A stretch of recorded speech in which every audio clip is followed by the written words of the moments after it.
तो दोस्तों आज की जो कहानी है वो कहानी है loyalty of the gardener. You can see the title here, आपको यहाँ पे टाइटल दिखाई देगा। ये टाइटल है loyalty of the gardener. Loyalty का मतलब क्या होता है? लॉयल्टी का मतलब होता है वफादारी। तो लॉयल्टी ऑफ द गार्डनर का मतलब होता है जो माली होता है। गार्डनर का मतलब कौन होता है? जो बगीचे की देखभाल करता है।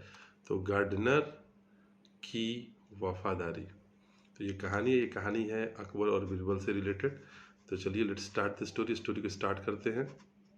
तो the very first line is one day, एक दिन, king Akbar was strolling in the garden. तो एक दिन जो राजा अकबर थे, स्ट्रॉलिंग इन द गार्डन मतलब कि बगीचे में टहल रहे थे, घूम रहे थे। स्ट्रॉलिंग का मतलब होता है घूमना या टहलना, और इन द गार्डन मतलब बगीचे में। All of a sudden, all of a sudden का मतलब होता है अचानक से। ऑल ऑफ अ सडन अचानक से, ही स्टम्बल्ड।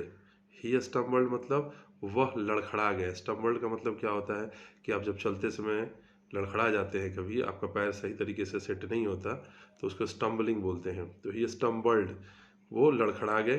ये वर्ब का सेकेंड फॉर्म है जो पास्ट में है। तो वो लड़खड़ा गए अपॉन अ रॉक, कहाँ पे? एक चट्टान के ऊपर, मतलब एक चट्टान था उससे टकरा के हुए लड़खड़ा गए। एंड हर्ट हिज टोज, और उनका जो टोज था, जो उनके पैर की उंगलियां थी या जो पैर था, वो घायल हो गया। एंड हर्ट हिज टोज, और अपने पैर, उनके जो पैर की उंगलियां थी उस पर चोट लग गई। He immediately called the gardener and said, he मतलब राजा अकबर जो है उनके लिए लगा ही इमीडिएटली, वह तुरंत, उन्होंने तुरंत ही गार्डनर को कॉल की, आवाज़ लगाई। एंड सेड, और कहा, क्या कहा? यू फूल, तुम मूर्ख। It is because of you, it is because of you. Because of you का मतलब होता है तुम्हारे कारण, या तुम्हारे कारण हुआ है। क्या हुआ है? जो मैं गिरा वो तुम्हारे कारण हुआ। तो it is because of you that my foot got hurt, यह तुम्हारे कारण हुआ कि मेरे पैर में चोट लग गई। माई फुट, फुट का मतलब क्या होता है? पैर, और गॉट हर्ट का मतलब जो चोट लगी वो तुम्हारे कारण लगी। You shall be sentenced to death tomorrow, और उन्होंने क्या आदेश दे दिया? You shall be sentenced to death tomorrow, तुम्हें कल, सेंटेंस टू डेथ का मतलब होता है मौत की सज़ा। सेंटेंस टू डेथ का मतलब होता है मौत की सज़ा। तो और टुमारो का मतलब होता है आने वाला कल, मतलब तुम्हें कल मौत की सज़ा दे दी जाएगी। और ये जो सेल लगा है इसका मतलब होता है कि बात फ्यूचर की है, भविष्य के बारे में बोली जा रही कि तुम्हें कल मौत की सज़ा दे दी जाएगी। द गार्डनर बेग्ड, जो माली था उसने बहुत ही भीख मांगा, आग्रह करना शुरू कर दिया। The gardener begged the king for mercy, mercy का मतलब क्या होता है? दया। तो जो गार्डनर था, जो माली था, उसने राजा से दया की भीख मांगी कि मुझे माफ़ कर दीजिए, और मुझे माफ़ कर दीजिए, इसकी वो आग्रह करने लगा, भीख मांगने लगा। But Akbar was not ready to listen, लेकिन जो राजा अकबर थे, the Akbar was not ready to listen, जो अकबर राजा थे, अकबर सुनने को तैयार नहीं थे। रेडी का मतलब क्या होता है? तैयार होना, और लिसन का मतलब होता है सुनने, सुनना। तो Akbar was not ready to listen, जो राजा अकबर थे वो सुनने को भी तैयार नहीं थे। क्या सुनने को तैयार नहीं थे? कि मैं उसकी किसी भी बात को, गार्डनर की किसी भी बात को सुनने को तैयार नहीं थे। The gardener went to Birbal for help, तो जो गार्डनर है वेंट, गो का सेकंड फॉर्म क्या होता है? Went.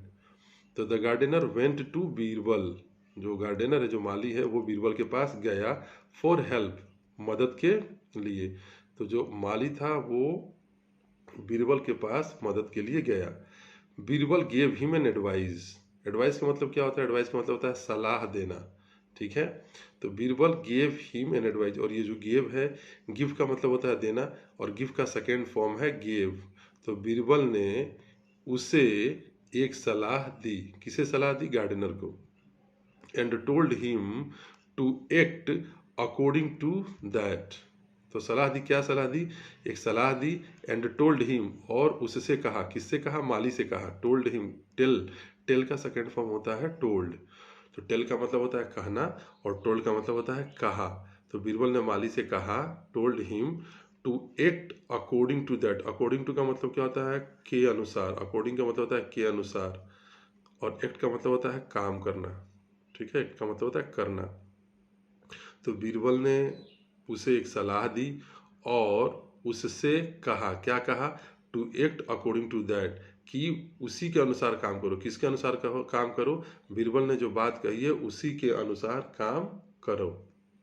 Next day before the hanging the king, next day क्या हुआ, अगले दिन। नेक्स्ट डे का मतलब होता है अगले दिन। बिफोर द हैंगिंग मतलब कि जब उसे फांसी पर लटकाया जाना था, before the hanging.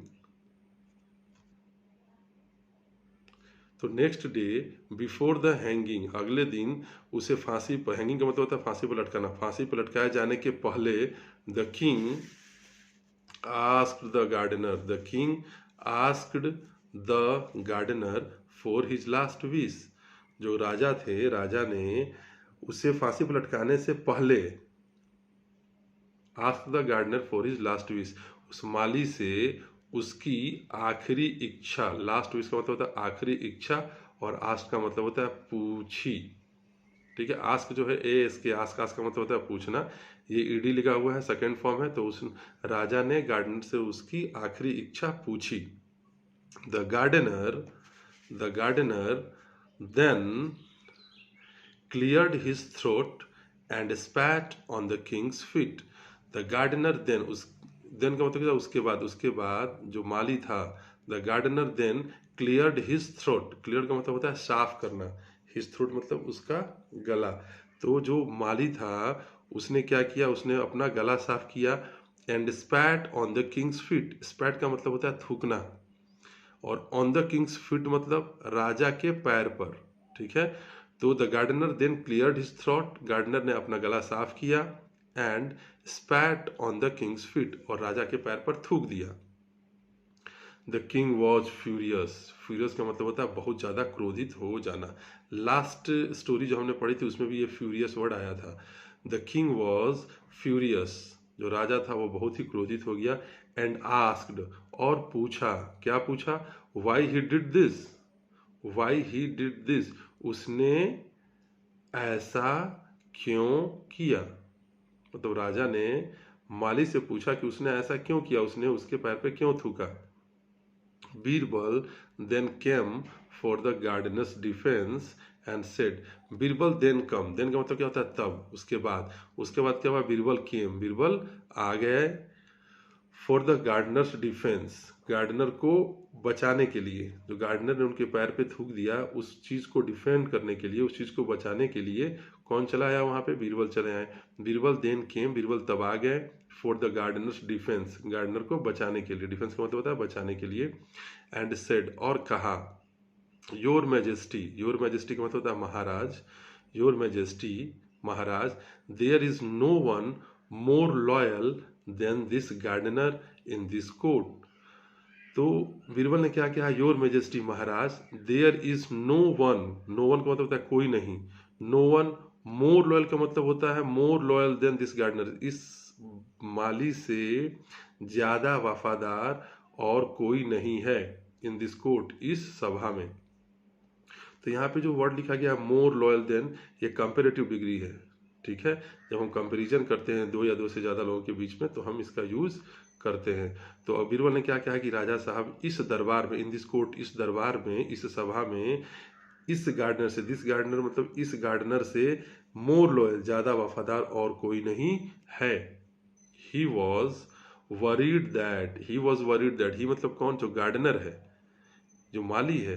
He was worried, जो माली था वो चिंतित था, वरीड का मतलब होता है चिंतित होना। ही वॉज वरीड दैट, जो माली था वो चिंतित था, वह चिंतित था, दैट मतलब कि द पीपल विल से, लोग कहेंगे, दैट मतलब कि you are very cruel since you are hanging a person for a small crime. तो बीरबल ने डिफेंड किया, किस तरह से डिफेंड किया गार्डनर को। बीरबल ने कहा कि ये जो माली है वो चिंतित था इस बात को लेकर कि लोग क्या कहेंगे, कि यू आर वेरी क्रूअल, कि आप बहुत ही क्रूर हैं, सिंस का यहाँ पर मतलब क्योंकि you are hanging a person, क्योंकि आप एक आदमी को फांसी की सजा दे रहे हैं। You are hanging a person, आप एक आदमी को फांसी की सजा दे रहे हैं। फॉर ए स्मॉल क्राइम, एक छोटे से क्राइम के लिए। उसकी जो गलती थी, मतलब कौन सी गलती थी कि राजा साहब घूमने निकले और घूमने के बाद राजा साहब क्या हो गया, घूमने के बाद राजा साहब टकरा गए। तो राजा साहब पत्थर से टकरा गए और गुस्से में राजा साहब ने क्या किया, उस गार्डनर को फांसी की सजा सुना दी।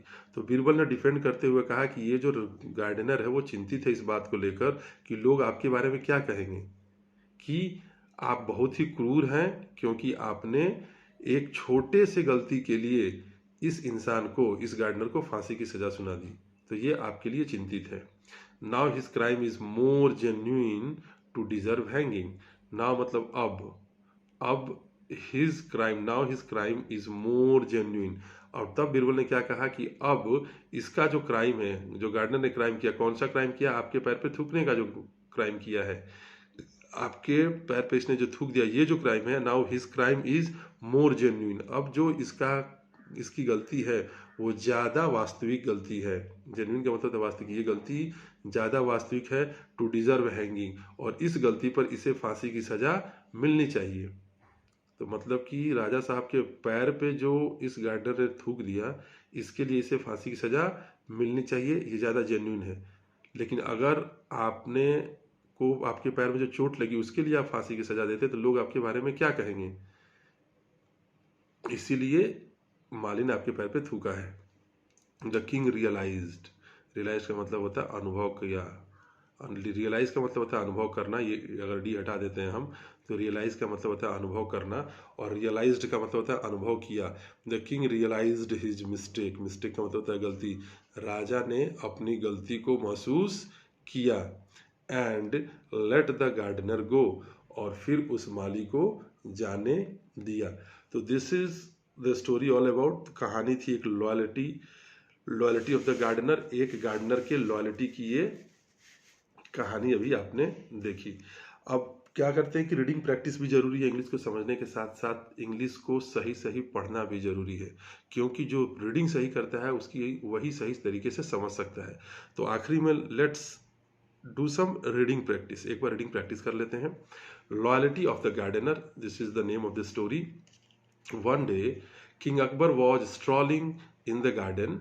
All of a sudden, he stumbled upon a rock and hurt his toes.